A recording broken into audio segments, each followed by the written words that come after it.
il y a quelque chose qui avait été soulevé dans le cercle de parole que je trouve très très intéressant, qui parle d'écoféminisme. Du coup, pour resituer un petit peu de quoi il s'agit quand on parle d'écoféminisme, c'est que souvent on va avoir la possibilité de s'apercevoir que la société dans laquelle on vit aujourd'hui répond à un modèle qui serait patriarcal. En l'occurrence, ce serait comme le pouvoir de l'homme qui serait prédominant et qui aurait tendance à mettre à mal ou en difficulté ou ne pas assez considérer la femme. Hum, Il y a une autrice dont j'ai mangé le nom et probablement que Corinne ou David va pouvoir m'aider, qui a écrit un recueil de plein de... Emilien. Comment tu dis? Émilie H.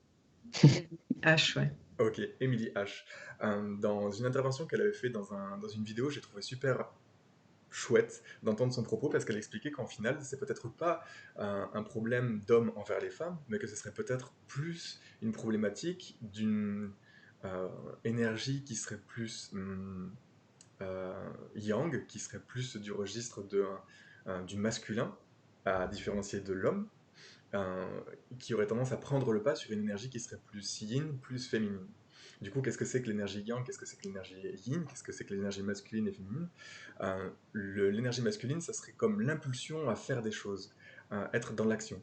Et le yin, ce serait quelque chose, ce serait une position, une énergie qui serait plus dans la réception, dans l'écoute. Là où ça devient super intéressant par rapport à la thématique qui nous amène aujourd'hui, c'est que si on compare la notion de douleur à la situation climatique et du fait qu'on peut avoir du mal à apercevoir les signes de douleur du climat, c'est peut-être parce qu'aujourd'hui on serait dans une société patriarcale et donc qui serait dans le faire et qui serait pas assez dans le ressentir, dans la présence à soi. Du coup, j'ai envie de vous questionner, David et Corinne, qu'est-ce que ça vous évoque, ce sujet-là? Allez, moi Vas-y. je peux commencer et Vas-y, Corinne vas-y. après elle corrigera parce qu'elle est plus experte là-dessus. Mais d'ailleurs, je voulais pour remercier Corinne parce que c'est vrai que c'est un mot que j'avais souvent entendu, mais que j'avais pas forcément eu le temps de bien creuser parce que son étymologie est un peu trompeuse, je trouve. Ouais. Mais du coup, j'ai eu le temps de passer quelques heures à écouter des super podcasts et des vidéos incroyables, notamment de Joanna Macy, que je trouve assez incroyable.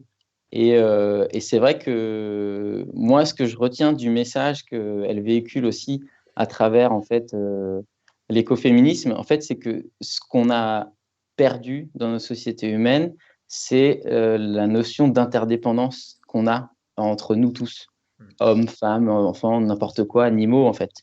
Et que en fait l'homme est sorti de son écosystème. Et bon, c'est un héritage judéo-chrétien, mais c'est le maître de la nature. Et voilà, on était là, on pouvait tout prendre comme ça, c'était donné pour nous.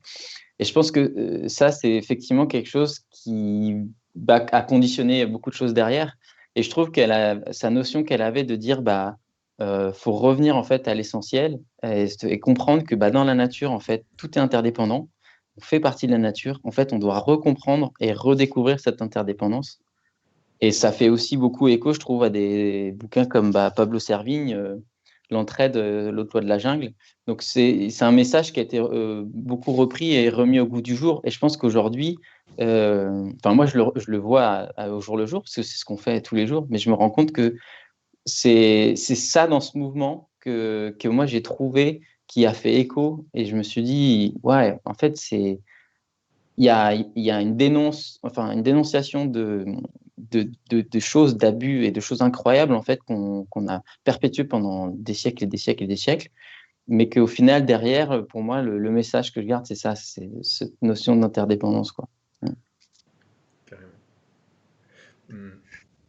J'aime beaucoup Je sais cette pas notion si- j'aime beaucoup cette notion d'interdépendance parce que ça fait écho à, tu l'as dit notamment, mais j'ai envie de le remettre en avant ici, c'est la notion d'écosystème. C'est de se dire à un moment donné qu'un écosystème, c'est plusieurs organismes qui vont avoir une action qui, au final, vont créer comme une économie circulaire. Euh, il y a quelque chose qui me touche énormément parce que c'est la façon dont on parle de nos activités avec des routes, et c'est par exemple que le bois a longtemps été une source de déchets, jusqu'au jour où est apparu un écosystème composé notamment de champignons ou encore d'insectes qui ont décomposé le bois, les végétaux morts, etc. Et à la fin, au lieu de s'accumuler dans les sols et donner naissance aux mines de charbon et rester une pollution, et bien du coup le bois est devenu une ressource pour les nouvelles générations de bois, puisque du coup, une fois que les écosystèmes étaient passés par là, ne restait plus que du bois mort, le humus, qui est le terreau à partir duquel les autres générations d'arbres peuvent s'épanouir. Du coup, ouais, je suis très sensible à cette notion d'écosystème et comment les individus, les organismes peuvent interagir pour être bénéfiques les uns envers les autres et générer un truc qui s'autosuffit en fait. Mm. Du coup, Corinne, quel est ton point de vue toi, sur tout ce qui se dit? Ah ben, je crois qu'on est très alignés, donc c'est difficile de dire autre chose. Du coup, ce serait plus Non, peut-être sur euh, l'écoféminisme, parce que du coup, la question qu'on se posait initialement, c'était autour de l'écoféminisme. Quel est ton point de vue toi à ce sujet?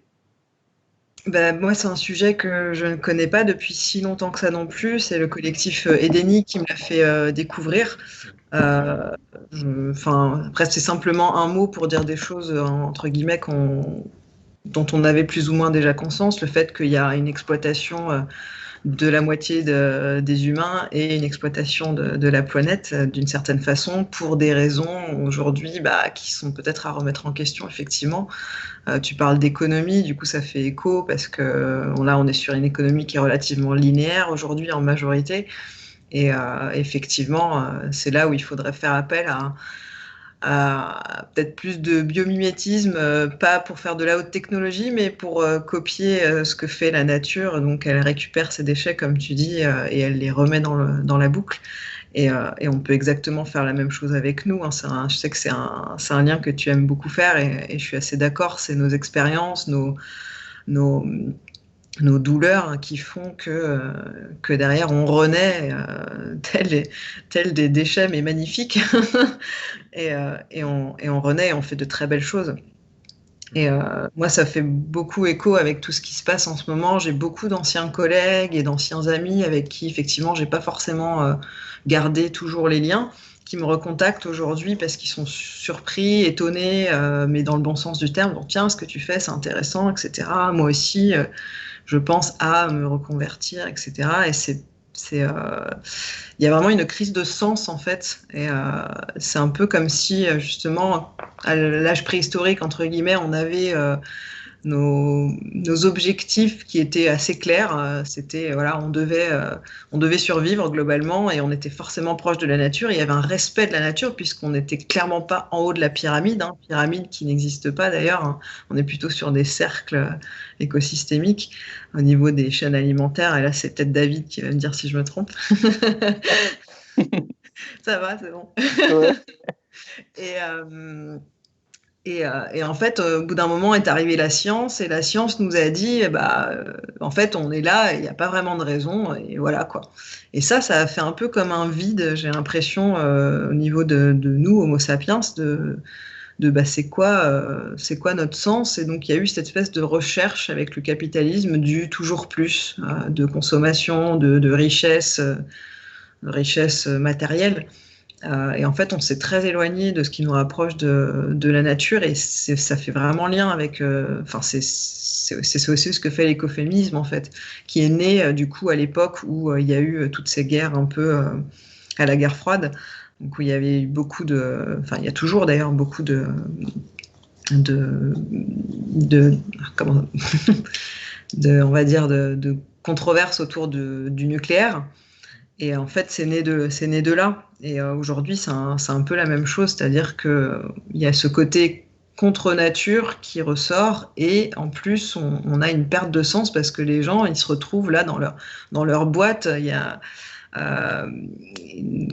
notre cher monsieur de Sobriété Heureuse, dont j'ai oublié le nom, Pierre Rabhi, qui dit tout le temps, on est dans des boîtes. On va en boîte quand on sort, on est casé. Enfin, il fait toute une phrase comme ça où il utilise tous ces mots de vraiment fermeture. Et en fait, on est très loin de la liberté. On a nos 5 semaines de congés payés, etc. Bref, tout ça fait qu'il y a vraiment tout un pataquès de choses qui ne font plus trop sens aujourd'hui. Et entre le plaisir et le bonheur, il y a quand même une différence en fait, et on le sait, on s'en rend juste plus compte, j'ai l'impression. Bref, je suis un peu partie. Non, au contraire, c'est super important ce que tu es en train de dire là. J'ai vu que David, tu étais particulièrement en train d'approuver. Est-ce que tu as quelque chose à dire?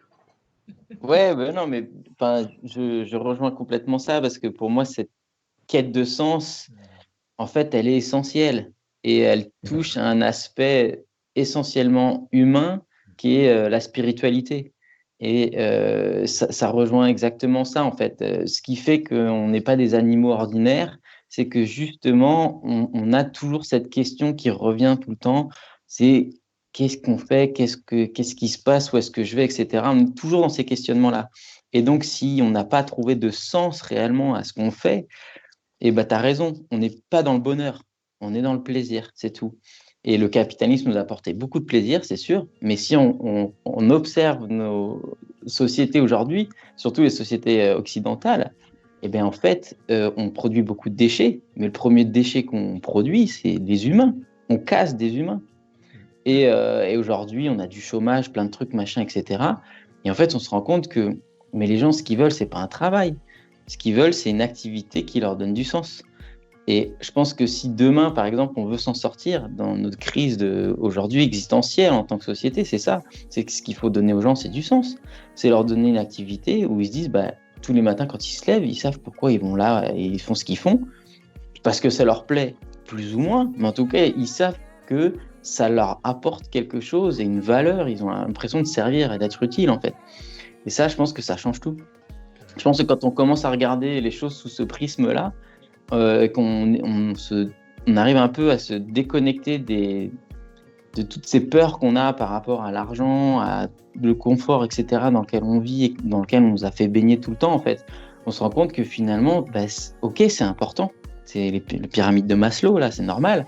Mais ce qui est vraiment essentiel, quand même, c'est de savoir bah, pourquoi on fait ce qu'on fait, quoi. Et ça, je pense que c'est... Là-dessus, je te rejoins à 100%. On a perdu ça, je pense, au cours des années, de tout ce qu'on a fait pendant très longtemps, mais on se rend bien compte qu'aujourd'hui, ça marche pas. Les gens font tous des burn-out, des dépressions, des je sais pas quoi.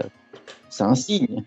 C'est-à-dire que si dans des sociétés très très riches qui sont censées être très évoluées et fonctionner, si on produit autant de déchets aussi au sein de la population qui est censée en bénéficier, bah, l'équation elle marche pas. Faut changer de stratégie, c'est pas bon. Carrément.